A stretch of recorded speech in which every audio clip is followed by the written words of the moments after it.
है राजू भी तो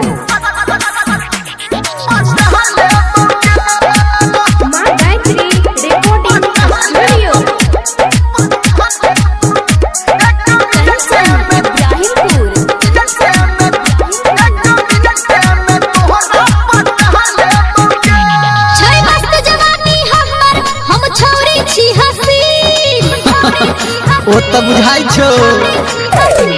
छै मस्त जवानी हमर हम छौरी छी हंसी अच्छा हम तोरा सन सन छौरा के नहीं करबो रे पसी हट कहबे तू टेंशन हटा देबोगे अच्छा हट कहबे तू टेंशन हटा देबोगे तोरा पहटर के छाती सटा लेबोगे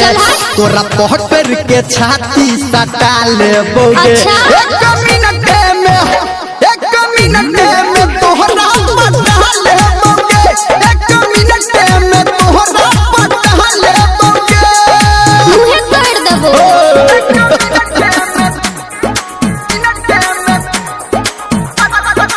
डीजे है राजू भी तो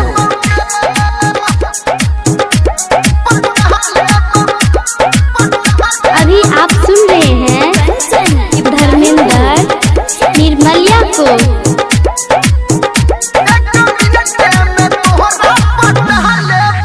घर में चार नाई काज है और नाई करे छे खाली फुटानी तुरे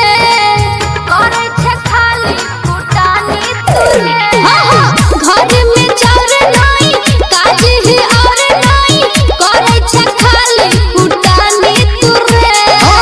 किया तू बात बनाबछी गे हमरा तू झूठो गरियाबछी गे बात कहबो त कहबे घटा देबोगे सच कहबो त कहबे घटा देबोगे तोरा पहटर के पहचा सटा लेबोगे तोरा पहटर के पहचा सटा लेबोगे 1 मिनट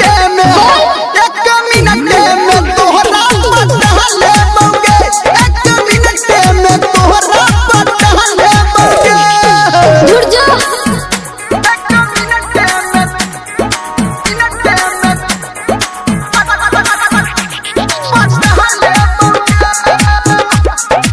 डीजे है राजू भी तो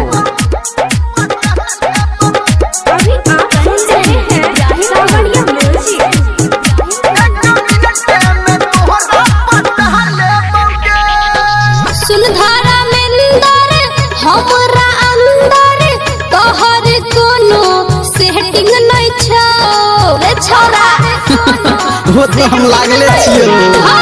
सुनधारा में निंदर हमरा अंदर तोहर कोनो सेटिंग नहीं छौ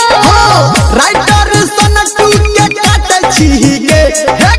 संजय गौतम के डांट छी गे तू आरती से कहवे हटा देबोगे तू आरती से कहवे हटा देबोगे ये तोरा पहटर के पहचा सटा लेबोगे तोरा पहटर के पहचा सटा लेबोगे 1 मिनट में तोहरा पटा लेबोगे 1 मिनट में तोहरा पटा लेबोगे छै मस्त जवानी हमर हम छौरी छी हसीन हम तोरा सन सन छौरा के नहीं करबो रे पसीन पट कहबे तू टेंशन हटा देबोगे पट कहबे तू टेंशन हटा देबोगे तोरा पहटर के छाती सटा लेबोगे तोरा पहटर के छाती सटा लेबोगे अच्छा। 1 मिनट में तोहरा पटा लेबोगे 1 मिनट में तोहरा पटा लेबोगे बुझली गे जा मुहे तोड़ देबो डीजे है राजू भी तो